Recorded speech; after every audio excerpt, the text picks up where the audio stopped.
আসুন এবার দেখি সর্বশেষ নবী মুহাম্মদ সাল্লাল্লাহু আলাইহি সাল্লামকে নিয়ে হিন্দু ধর্মগ্রন্থে কি কথা লেখা হয়েছে। ভবিষ্য পুরাণায় উল্লেখ আছে 3 নম্বর পর্ব, 3 নম্বর খণ্ড, 3 অধ্যায়, 10 থেকে 27 নম্বর শ্লোক। বলা হয়েছে যে ম্লেচ্ছরা তারা আরবের ভূমিকে অপবিত্র করেছে, আর্য ধর্মকে সেখানে খুঁজে পাওয়া যায় না। এখানে কিছু শত্রু ছিল যারা অতীতে পরাজিত হয়েছে, কিন্তু এখন আরো শক্তিশালী শত্রু উপস্থিত হয়েছে। আমি একজন মানুষকে পাঠাবো যার নাম হবে মুহাম্মদ সাল্লাল্লাহু আলাইহি সাল্লাম। তিনি এই শত্রুদের ধ্বংস করবেন আর মানুষকে সুপথে পরিচালিত করবেন। হে ভোজ রাজা, তুমি কখনোই সেখানে যাবে না যেখানে পিশাচদের রাজত্ব, কারণ আমি আমার করুণা দিয়ে তোমাদের হৃদয়কে পবিত্র করব। তখন দেবদূতের মতো একজন মানুষ তিনি রাজার সামনে আসলেন আর বললেন, হে রাজা, আমাকে এখানে পাঠিয়েছেন ঈশ্বর পরমাত্মা। আর্য ধর্ম পৃথিবীতে বিরাজ করবে, যে ধর্মটা সত্য, দ্বীনুল হক, সেটা পৃথিবীতে বজায় থাকবে। আমাকে এখানে পাঠিয়েছেন ঈশ্বর পরমাত্মা, যাতে মাংসভোজীদের বিশ্বাসকে প্রতিষ্ঠা করা যায়। আমার অনুসারীরা হবে সেই লোকেরা যারা সুন্নতে খাতনা করবে, আর তাদের মাথার উপরে কোনো টিকি থাকবে না। তারা একটা বিপ্লব তৈরি করবে, তারা মুখে দাড়ি রাখবে, তারা প্রার্থনার জন্য আহ্বান করবে, বিধিসম্মত সব খাবারই খাবে, তবে তারা শূকরের মাংস খাবে না। তারা লতাগুল্মের মাধ্যমে পবিত্র হবে না, বরং যুদ্ধ বিগ্রহের মাধ্যমে পবিত্র। তাদেরকে বলা হবে মুসলমান, আর তারা হবে মাংসভোজী। এই ভবিষ্যৎবাণী যে একজন ঋষি আসবেন, আর সেই ঋষির নাম উল্লেখ করা হয়েছে মুহাম্মদ সাল্লাল্লাহু আলাইহি ওয়াসাল্লাম। আর বলা আছে তিনি মানুষ জাতিকে সঠিক পথে পরিচালিত করবেন। আমরা জানি মুহাম্মদ সাল্লাল্লাহু আলাইহি ওয়াসাল্লাম আরবদের পথ দেখিয়েছেন। সে সময়কে বলা হতো আয়ামে জাহেলিয়া, অর্থাৎ বিশৃঙ্খলার যুগ। তিনি তাদের আলো সন্ধান দিয়েছেন। আর বলা হয়েছে তার অনুসারীদের খতনা করা থাকবে। মুসলমানরা খতনা দেয়, তাদের মাথায় কোনো টিকি থাকবে না, মাথার পেছনে কোনো লেজ থাকবে না, মুসলমানদেরও থাকে না। তাদের মুখে দাড়ি থাকবে, মুসলমানরাও দাড়ি রাখে। তারা একটা বিপ্লব ঘটাবে, তারা প্রার্থনার জন্য আহ্বান করবে, আর সেটা হলো আজান। আমরা মুসলিমরা আজান দেই, নামাজের জন্য আহ্বান করি। তারা সব বিধিসম্মত খাবার খাবে, কিন্তু শূকরের মাংস তারা ছোবে না। আমরা মুসলিমরা শূকরের মাংস খাই না। তারা লতাগুল্মের মাধ্যমে পবিত্র হবে না, তারা পবিত্র হবে যুদ্ধ বিগ্রহের মাধ্যমে। আর পবিত্রকরণে আমাদেরকে বলা হয়েছে সত্যের জন্য যুদ্ধ করব, অন্যায় অবিচারের বিরুদ্ধে। তাদেরকে বলা হবে মুসলমান, তারা হবে মাংসভোজী। ভবিষ্য পুরাণের এই ভবিষ্যৎবাণী একেবারে পরিষ্কার ভাবে সর্বশেষ ও চূড়ান্ত নবী মুহাম্মদ সাল্লাল্লাহু আলাইহি সাল্লাম এবং তার অনুসারীদের কথা বলছে।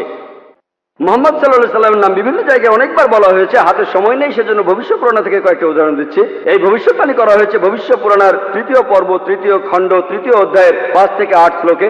এছাড়া বলা আছে ভবিষ্য পুরাণের 3য় পর্বে 1ম খণ্ড, 3য় অধ্যায়ের 21 থেকে 23 নম্বর শ্লোকে। সর্বশেষ আর চূড়ান্ত নবী মুহাম্মদ সাল্লাল্লাহু আলাইহি সাল্লামের কথা উল্লেখ করা হয়েছে অথর্ববেদে 20 নম্বর গ্রন্থে 127 নম্বর অধ্যায়ের 1 থেকে 14 নম্বর মন্ত্রে। এগুলোকে আরো বলা হয় কুন্টুব সুক্তাস। কুন্টুব সংস্কৃত শব্দ, অর্থাৎ পেটের একটা লুকানো গ্রন্থি। তার মানে এই মন্ত্রগুলির অর্থ লুকানো রয়েছে, এগুলো পরে জানা যাবে। এখানে সবগুলো মন্ত্র নিয়ে আলোচনা করার মতো সময় নেই, আমি শুধু প্রথম 4টা মন্ত্র নিয়ে কিছু কথা বলবো। 1 নম্বর মন্ত্র বলছে তিনি হলেন নরসাংসা, তিনি হলেন কাওরামা, তিনি পরাজিত করবেন 60,090 জন শত্রুকে। 2 নম্বর মন্ত্র বলছে তিনি উটের পিঠে চড়বেন। 3 নম্বর মন্ত্র বলছে তিনি হলেন মামা ঋষি। 4 নম্বর মন্ত্রে তাকে আরো বলা হচ্ছে রেব। 1 নম্বর মন্ত্র বলছে তিনি হলেন নরসাংসা। নরসাংসা শব্দটা এসেছে নর থেকে, অর্থাৎ কোনো ব্যক্তি বা একজন লোক। আর সাংসা অর্থ প্রশংসা, কারো প্রশংসা করা। তাহলে নরসাংসা অর্থ যে ব্যক্তিকে প্রশংসা করা হয়। আর আপনারা যদি মহানবী মুহাম্মদ সাল্লাল্লাহু আলাইহি সাল্লামের নামের ইংরেজি অনুবাদ করেন, যদি তার নামের ইংরেজি অনুবাদ করেন তার অর্থ যার প্রশংসা করা হয়, তাহলে নরসাংসা শব্দটার আরবি অনুবাদ করলে সেটা হবে মুহাম্মদ সাল্লাল্লাহু আলাইহি সাল্লাম। এখানে নামে উল্লেখ করা হচ্ছে। এরপর বলা হচ্ছে তিনি হলেন কাওরামা। এই কাওরামা শব্দটার একটা অর্থ সংস্কৃতিতে হলো শান্তির রাজপুত্র। আর মুহাম্মদ সাল্লাল্লাহু আলাইহি সাল্লাম শান্তির রাজপুত্র ছিলেন। আরেকটা অর্থ হলো যে বিদেশে যায়। হযরত মুহাম্মদ সাল্লাল্লাহু আলাইহি সাল্লাম হিজরত করেছিলেন মক্কা থেকে মদিনায়, তিনি বিদেশে গিয়েছিলেন। এছাড়া প্রথম মন্ত্রে আছে তিনি 60,090 জন শত্রুকে পরাজিত করবেন। আর সে সময় মক্কায় যেসব লোকজন থাকতো তাদের মধ্যে যারা নবীজির বিরুদ্ধে ছিল তাদের সংখ্যা আনুমানিকভাবে 60,000 জন। 2 নম্বর মন্ত্র বলছে যে তিনি উটের পিঠে চড়বেন। কোন ইন্ডিয়ান ঋষি, কোন ব্রাহ্মণই কখনো উটের পিঠে চড়বেন না, কারণ মনুস্মৃতিতে বলছে 11 নম্বর অধ্যায়ের 202 নম্বর অনুচ্ছেদে বলা হয়েছে একজন ব্রাহ্মণকে কোনো গাধা বা উটের পিঠে চড়তে নিষেধ করা হয়েছে। এতে বোঝা যাচ্ছে ইনি কোনো ইন্ডিয়ান ঋষি নন। 3 নম্বর মন্ত্র বলছে তিনি মামা ঋষি। মামা অর্থ মহা, অর্থাৎ মহান ঋষি। আর এছাড়াও অন্যান্য ধর্মগ্রন্থ বলছে সেটা মোহাম্মদ ঋষি। 4 নম্বর মন্ত্র বলছে তিনি হলেন রেব। রেব অর্থ যিনি প্রশংসা করেন। আর মোহাম্মদ সাল্লাল্লাহু আলাইহি ওয়াসাল্লামের আরেকটা নাম হলো আহমদ সাল্লাল্লাহু আলাইহি ওয়াসাল্লাম, অর্থাৎ যিনি প্রশংসা করেন। তাহলে নবীজির এই অন্য নামটা এই আহমদ শব্দটা সংস্কৃত করলে পাবেন রেব। আর এ কথাটাই রয়েছে অথর্ব বেদে। এই মন্ত্রগুলি কুন্টুব সুক্তাস, এই মন্ত্রগুলি শুধু একজনকে নির্দেশ করছে, তিনি সর্বশেষ চূড়ান্ত নবী মুহাম্মদ সাল্লাল্লাহু আলাইহি ওয়াসাল্লাম। আমি কয়েকটা ভবিষ্যৎবাণীর কথা বলবো, এছাড়াও আরো আছে। মুহাম্মদ সাল্লাল্লাহু আলাইহি সাল্লাম, তার কথা বলা হয়েছে অথর্ব বেদে 20 নম্বর গ্রন্থের 21 নম্বর অনুচ্ছেদের 6 নম্বর পরিচ্ছেদে বলা হয়েছে যে একজন কারু, সে পরাজিত করবে 10,000 শত্রুকে কোন রকম যুদ্ধ ছাড়াই। এখানে আহজাবের যুদ্ধের কথা বলা হচ্ছে, খন্দকের যুদ্ধের কথা পবিত্র কোরআনে সূরা আহজাবে আছে। আর কারু সংস্কৃত ভাষায় এর অর্থ যে ব্যক্তি প্রশংসা করে, যেটা মুহাম্মদ সাল্লাল্লাহু আলাইহি সাল্লামের দ্বিতীয় নাম আহমেদের অনুবাদ। যে ব্যক্তি প্রশংসা করে, এখানে বলা হচ্ছে যে ব্যক্তি প্রশংসা করে অর্থাৎ আহমদ, তিনি 10,000 শত্রুকে পরাজিত করবেন কোনো যুদ্ধ ছাড়া। আমরা জানি যে খন্দকের যুদ্ধে শত্রু বাহিনীতে আনুমানিক 10,000 সৈন্য ছিল, আর এই যুদ্ধে মুসলমানরা কোনো যুদ্ধ ছাড়াই জিতেছিল। নবীজির কথা আরো আছে অথর্ব বেদে 20 নম্বর গ্রন্থের 21 নম্বর অনুচ্ছেদের 7 নম্বর পরিচ্ছেদে বলা হয়েছে যে আভান্দু, তিনি 60,090 জন শত্রুকে আর 20 জন গোত্র প্রধানকে পরাজিত করবেন। আভান্দু একটা সংস্কৃত শব্দ যার অর্থ যে প্রশংসা করে। এটা মুহাম্মদ সাল্লাল্লাহু আলাইহি ওয়াসাল্লামের নামের অনুবাদ। আরো বলা আছে যে তিনি হবেন এতিম। আর আমরা এখন ইতিহাস থেকে জানি সে সময় আনুমানিক 20 জন গোত্র প্রধান ছিল মক্কা শহরে, যারা নবীজির কাছে পরাজিত হয়েছিল। আর মক্কার যেসব লোক তার বিপক্ষে ছিল তারা ছিল প্রায় 60,000। এই ভবিষ্যৎবাণীর কথা আরো আছে ঋগ্বেদে 1 নম্বর গ্রন্থের 3 নম্বর অনুচ্ছেদের 9 নম্বর পরিচ্ছেদে। এখানে সংস্কৃত শব্দ হলো সুশ্রামা। সুশ্রামা এটাও একটা সংস্কৃত শব্দ যার অর্থ যে ব্যক্তি প্রশংসা করে, যেটা মুহাম্মদ সাল্লাল্লাহু আলাইহি ওয়াসাল্লামের নামের অনুবাদ। আরো অনেক ভবিষ্যৎবাণী আছে, এখানে সময় কম তাই সবগুলো বলতে পারছি না। নবীজির কথা আরো বলা হয়েছে সামবেদে উত্তর চিকে 15 নম্বর মন্ত্রে বলা হয়েছে যে আহম্মদ তাকে দেওয়া হয়েছে অবিনশ্বর আইন। এখানে নবীজির নাম বলা হয়েছে আহমদ সাল্লাল্লাহু আলাইহি সাল্লাম, তাকে দেওয়া হয়েছে অবিনশ্বর আইন। পবিত্র কোরআন এটাই তার শরিয়া। কিন্তু যদি এই অনুচ্ছেদটার অনুবাদ পড়েন, আহমদ শব্দটা আসলে আরবি শব্দ, তারা এটার অনুবাদ করতে পারেনি, তাই লিখেছে আহাম মাটি। আহা আর মাটি সংস্কৃত শব্দ যার অর্থ আমার বাবা। তার মানে আমার বাবাকে দেওয়া হয়েছে অবিনশ্বর আইন। অনুবাদটাতে আপনারা আলাদা শব্দ দেখবেন, তবে অরিজিনাল গ্রন্থে আছে আহমদ। এই আহমদ শব্দটা হিন্দু ধর্মের অন্যান্য গ্রন্থগুলোতেও রয়েছে, যেমন আছে সামবেদে ইন্দ্র 2য় অধ্যায়ের 152 নম্বর মন্ত্রে নবীজিকে আহমদ বলে ডাকা হয়েছে যজুর্বেদে 31 অধ্যায়ের 18 অনুচ্ছেদে। ঋগ্বেদের 8 নম্বর গ্রন্থের 6 নম্বর অনুচ্ছেদের 10 নম্বর পরিচ্ছেদে। এছাড়া মহানবী সাল্লাল্লাহু আলাইহি সাল্লামকে বলা হয়েছে আহমদ, সেটা আছে অথর্ববেদের 8 নম্বর গ্রন্থের 5 নম্বর অনুচ্ছেদের 16 নম্বর পরিচ্ছেদে। এছাড়াও আছে অথর্ববেদের 20 নম্বর গ্রন্থের 126 অনুচ্ছেদের 14 পরিচ্ছেদে। মহানবী সাল্লাল্লাহু আলাইহি সাল্লামকে শুধু আহমদ নামে ডাকা হয়নি, আহমদ উনার একটা নাম, তাকে আরো বলা হয়েছে নরসংসা অনেক জায়গায়, হিন্দু ধর্মগ্রন্থের অনেক জায়গায়। আর আমি আগেও বলেছি যে নরসংসা শব্দটা এসেছে নর থেকে, যার অর্থ একজন মানুষ বা একজন ব্যক্তি। আর সংসা যার অর্থ প্রশংসা, প্রশংসা করা। তাহলে নরসংসা অর্থ যে ব্যক্তির প্রশংসা করা হয়। এটাই হলো সর্বশেষ চূড়ান্ত নবী মুহাম্মদ সাল্লাল্লাহু আলাইহি সাল্লামের নামের সঠিক ইংরেজি অনুবাদ। নবীজিকে হিন্দু ধর্মের গ্রন্থগুলিতে অনেক জায়গায় নরসংসা বলে ডাকা হয়েছে। ঋগ্বেদের 1 নম্বর গ্রন্থের 13 নম্বর অনুচ্ছেদের 3 পরিচ্ছেদে, ঋগ্বেদের 1 নম্বর গ্রন্থের 18 অনুচ্ছেদের 9 পরিচ্ছেদে, ঋগ্বেদের 1 নম্বর গ্রন্থের 106 নম্বর অনুচ্ছেদের 4 পরিচ্ছেদে, ঋগ্বেদের 1 নম্বর গ্রন্থের 142 নম্বর অনুচ্ছেদের 3 পরিচ্ছেদে, ঋগ্বেদের 2 নম্বর গ্রন্থের 3 অনুচ্ছেদের 2 পরিচ্ছেদে, ঋগ্বেদের 5 নম্বর গ্রন্থের 5 অনুচ্ছেদের 2 নম্বর পরিচ্ছেদে, ঋগ্বেদের 7 নম্বর গ্রন্থের 2 অনুচ্ছেদের 2 নম্বর পরিচ্ছেদে, ঋগ্বেদের 10 নম্বর গ্রন্থের 64 অনুচ্ছেদের 3 পরিচ্ছেদে, ঋগ্বেদের 10 নম্বর গ্রন্থের 182 নম্বর অনুচ্ছেদের 2 নম্বর পরিচ্ছেদে, যজুর্বেদের 21 নম্বর অধ্যায়ের 31 অনুচ্ছেদে, যজুর্বেদের 21 নম্বর অধ্যায়ের 55 নম্বর অনুচ্ছেদে, যজুর্বেদের 20 নম্বর অধ্যায়ের 37 অনুচ্ছেদে, যজুর্বেদের 20 নম্বর অধ্যায়ের 57 নম্বর অনুচ্ছেদে, যজুর্বেদের 28 অধ্যায়ের 2 অনুচ্ছেদে, যজুর্বেদের 28 অধ্যায়ের 19 অনুচ্ছেদে, যজুর্বেদের 28 অধ্যায়ের 42 নম্বর অনুচ্ছেদে। এখানে শুধু রেফারেন্সগুলোই অনেকক্ষণ বলা যাবে। যেখানে নবী মুহাম্মদ সাল্লাল্লাহু আলাইহি ওয়াসাল্লামের নাম উল্লেখ করা হয়েছে তাকে বলা হয়েছে নরশংসা, অনেক জায়গায় বলা হয়েছে হিন্দু ধর্মগ্রন্থের। শুধু হিন্দু ধর্মগ্রন্থে মুহাম্মদ সাল্লাল্লাহু আলাইহি ওয়াসাল্লাম সম্পর্কে কি বলা আছে তার উপরই আমি একটা লেকচার দিতে পারবো। আমি শুধু আরেকটা ভবিষ্যৎবাণীর কথা বলবো কল্কি অবতার সম্পর্কে। আর নবীজিকে কল্কি অবতার বলা হয়েছে ভগবত পুরাণায় 12 নম্বর খণ্ড 2 নম্বর অধ্যায় 18 থেকে 20 নম্বর শ্লোকে বলা হয়েছে তিনি জন্মগ্রহণ করবেন যার ঘরে তার নাম বিষ্ণু ইয়াস, একজন মহাপ্রাণ ব্যক্তি যিনি শাম্বালা শহরের প্রধান, এবং তাকে যে নামে ডাকা হবে সেটা হলো কল্কি। 19 আর 20 নম্বর মন্ত্র বলছে যে তিনি হবেন এই পৃথিবীর সর্বময় প্রভু। তার থাকবে কিছু অসাধারণ চারিত্রিক গুণাবলী এবং তার থাকবে 8টি বিশেষ বৈশিষ্ট্য।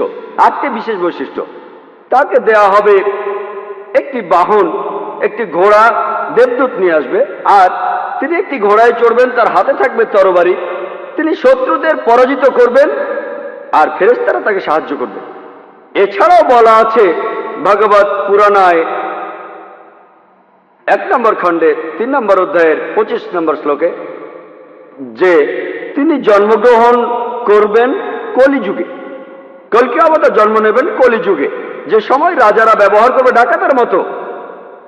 আর তিনি জন্মগ্রহণ করবেন বিষ্ণু ইয়াসের ঘরে এবং তার নাম হবে কল্কি। একই কল্কি অবতারের নাম উল্লেখ করা হয়েছে কল্কি পুরাণায় 2 নম্বর অধ্যায়ের 4 অনুচ্ছেদে। বলা হয়েছে যে তিনি জন্মগ্রহণ করবেন বিষ্ণু ইয়াসের ঘরে। কল্কি পুরাণা 2 নম্বর অধ্যায়ের 5 অনুচ্ছেদে বলছে তাকে সাহায্য করবে তার 4 জন সহচর তার ধর্ম প্রচার করতে। কল্কি পুরাণা 2 নম্বর অধ্যায়ের 7 অনুচ্ছেদে বলা হচ্ছে যে দেবদূতরা তাকে যুদ্ধক্ষেত্রে সাহায্য করবে। কল্কি পুরাণা 2 নম্বর অধ্যায়ের 11 অনুচ্ছেদে বলছে যে তিনি জন্মগ্রহণ করবেন বিষ্ণু ইয়াসের ঘরে এবং সুমতির গর্ভে।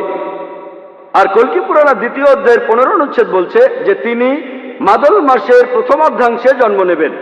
শুধুমাত্র কল্কি অবতারের উপরে একটা লেকচার দেওয়া যায়। আমি এখানে সংক্ষেপে কয়েকটা পয়েন্ট বলছি। এই ভবিষ্যৎবাণী এগুলো বলছে। 1 নম্বর পয়েন্ট বলা হয়েছে যে কল্কি অবতার তার বাবার নাম সেটা হবে বিষ্ণু ইয়াস। বিষ্ণু ইয়াসের অর্থ দাঁড়াবে যে বিষ্ণুর উপাসনা করে, যে ঈশ্বরের উপাসনা করে। আর আমাদের প্রিয় নবী মুহাম্মদ সাল্লাল্লাহু আলাইহি ওয়াসাল্লামের বাবার নাম ছিল আব্দুল্লাহ। এটার অর্থ যে আল্লাহর উপাসনা করে, যে ঈশ্বরের উপাসনা করে। 2 নম্বর পয়েন্ট কল্কি অবতার যে মায়ের গর্ভে জন্মাবে তার নাম হবে সুমতি। যদি আপনি সুমতি শব্দটার ইংরেজি অনুবাদ করেন অর্থ দাঁড়াবে শান্তি। আর আমাদের নবীজির মায়ের নাম ছিল আমিনা, যার ইংরেজি অর্থ করলে দাঁড়ায় শান্তি। এরপরে বলা হয়েছে তিনি যেখানে জন্মাবেন সেই গ্রামের নাম হবে শাম্বালা। শাম্বালা শব্দটার অনুবাদ করলে অর্থ দাঁড়াবে একটি শান্তিপূর্ণ এলাকা। আমরা জানি মুহাম্মদ সাল্লাল্লাহু আলাইহি ওয়াসাল্লাম মক্কায় জন্মেছিলেন। মক্কার আরো একটা নাম ছিল দারুল আমান, অর্থাৎ কোনো একটি শান্তিপূর্ণ এলাকা। তাহলে একথাও বলা আছে যে তিনি মক্কায় জন্মাবেন। এছাড়া বলা আছে যে তিনি জন্মগ্রহণ করবেন শাম্বালা শহরের প্রধানের ঘরে। আমরা জানি যে তিনি মক্কার প্রধান ব্যক্তির ঘরে জন্মেছিলেন। তিনি মক্কার প্রধান ব্যক্তির ঘরে জন্মেছিলেন, কুরাইশ গোত্রে জন্মেছিলেন। আরো বলা আছে তিনি মাধব মাসের প্রথম অর্ধাংশে 12 তারিখে জন্মাবেন। আমরা জানি যে মুহাম্মদ সাল্লাল্লাহু আলাইহি সাল্লাম রবিউল আউয়াল মাসে প্রথম অর্ধাংশে জন্মেছিলেন 12 তারিখে। এই ভবিষ্যৎবাণী যে তিনি মাধব মাসের 12 তারিখে জন্মাবেন, এটার অর্থ রবিউল আউয়াল মাসের 12 তারিখে। এছাড়া আরো বলা আছে যে এই কলকি অবতার তিনি হবেন সর্বশেষ ঋষি। ঠিক এই কথাটাই কোরআনে আছে, সূরা আহজাবের 40 নম্বর আয়াতে উল্লেখ করা আছে যে মা কানা মুহাম্মাদুন আবা আহাদিন মির রিজালিকুম ওয়ালাকিন রাসূলুল্লাহ ওয়া খাতামুন নবিয়্যিন ওয়া কানা আল্লাহু বিকুল্লি শাইইন আলিমা। এর অর্থ মুহাম্মদ সাল্লাল্লাহু আলাইহি সাল্লাম তোমাদের মধ্যে কোনো পুরুষের পিতা নহেন, বরং তিনি হলেন আল্লাহর রাসূল এবং তিনি হলেন এই পৃথিবীর চূড়ান্ত নবী, তিনি শেষ নবী। নিশ্চয়ই আল্লাহ সর্ববিষয়ে জ্ঞাত। আরো বলা আছে যে এই কলকি অবতার জ্ঞান আরোহণ করবেন পরশুরামের কাছ থেকে, অর্থাৎ মহান স্রষ্টা একটা পাহাড়ের উপর। আমরা জানি মুহাম্মদ সাল্লাল্লাহু আলাইহি সাল্লাম প্রথম আয়াতটা তিনি পেয়েছিলেন গারে হেরায়, জাবলে নূরে, অর্থাৎ নূরের পাহাড়ে, গারে হেরায়। এখানে আরো বলা আছে যে তিনি এরপর উত্তরে গিয়ে আবার ফিরে আসবেন। আমরা জানি মুহাম্মদ সাল্লাল্লাহু আলাইহি সাল্লাম মক্কা থেকে উত্তর হিজরত করে মদিনায় গিয়েছিলেন, তারপর মক্কা জয় করে ফিরে এসেছিলেন।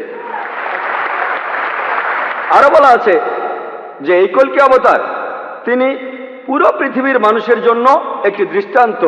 তার চরিত্র হবে একেবারে নিষ্কলঙ্ক। আল্লাহ পবিত্রকরণে বলছেন, সূরা কালামের 4 নম্বর আয়াতে উল্লেখ করা আছে যে অবশ্যই তুমি অধিষ্ঠিত হইবে সর্বোচ্চ মহান চরিত্রে।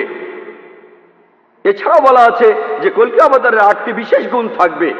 কলকি পুরাণা এবং ভাগবত পুরাণায় এই 8টি বিশেষ গুণ হল জ্ঞান, আত্মসংযম, অভিজাত বংশ, রিভিল নলেজ, সাহস, দানশীলতা, মহানুভবতা আর পরিমিত কথা। আর নবী মুহাম্মদ সাল্লাল্লাহু আলাইহি সাল্লামের এই 8টা গুণের সবগুলোই ছিল। এছাড়া আরো বলা আছে যে তিনি হবেন এই পৃথিবীর শিক্ষক। আল্লাহ পবিত্রকরণে বলছেন, আর সূরা সাবার 28 নম্বর আয়াতে উল্লেখ করা আছে, ওয়ামা আরসালনাকা ইল্লা কাফাতাল লিন-নাস বাশীরা ওয়া নাযীরা। আমি তো তোমাকে সমগ্র মানব জাতির জন্য প্রেরণ করিয়াছি তাহাদের সংবাদদাতা ও সতর্ককারী রূপে, কিন্তু অধিকাংশ মানুষই তাহা জানে না। এরপর আরো বলা আছে যে এই কলকি অবতার তাকে সর্বশক্তিমান ঈশ্বর একটি বাহন দেবেন। আমরা জানি মুহাম্মদ সাল্লাল্লাহু আলাইহি সাল্লাম তিনি বোরাকে চড়েছিলেন, বোরাকে চড়ে তিনি মিরাজে গিয়েছিলেন, আল্লাহর কাছে গিয়েছিলেন। আরো বলা আছে এই কলকি অবতার ঘোড়ায় চড়বে আর হাতে তরবারি থাকবে। আমরা জানি মুহাম্মদ সাল্লাল্লাহু আলাইহি সাল্লাম যত যুদ্ধ হয়েছিল বেশিরভাগ যুদ্ধে তিনি ছিলেন, বেশিরভাগ যুদ্ধ ছিল আত্মরক্ষার উদ্দেশ্যে। আর যদিও তিনি সবার নেতা ছিলেন, তবুও সব যুদ্ধেই তিনি ছিলেন, সেখানে ঘোড়ায় চড়েছিলেন আর তিনি ডান হাতে একটা তরবারি ধারণ করতেন। এরপর আরো বলা আছে যে এই কলকি অবতারকে সাহায্য করবে 4 জন সহচর, যাতে সত্যের ধর্ম তিনি প্রচার করতে পারেন। বোঝাই যাচ্ছে এখানে বলা হচ্ছে 4 খলিফার কথা, খোলাফায়ে রাশিদিন, হযরত আবু বকর, হযরত ওমর, হযরত ওসমান, হযরত আলী, আল্লাহ তাদের সবার উপর সন্তুষ্ট হন। পরে তারা হয়েছিলেন খোলাফায়ে রাশিদিন, সঠিক নির্দেশ পালনকারী ইসলামের খলিফা, ইসলামকে ছড়িয়ে দিয়েছেন। আরো বলা আছে যে এই কলকি অবতার শত্রুকে পরাজিত করবে আর মানুষকে সঠিক পথে নিয়ে আসবে। আমরা জানি মুহাম্মদ সাল্লাল্লাহু আলাইহি সাল্লাম শত্রুকে পরাজিত করেছিলেন আর আরবদের তিনি আয়ামে জাহেলিয়া থেকে, অজ্ঞতার যুগ থেকে সত্যের পথে এনেছিলেন। আরেকটা কথা বলা আছে যে দেবদূতরা তাকে যুদ্ধের ময়দানে সাহায্য করবে। আমরা জানি মুহাম্মদ সাল্লাল্লাহু আলাইহি সাল্লামকে ফেরেশতারা বিভিন্ন যুদ্ধে সাহায্য করেছিলেন, যেমন বদরের যুদ্ধে।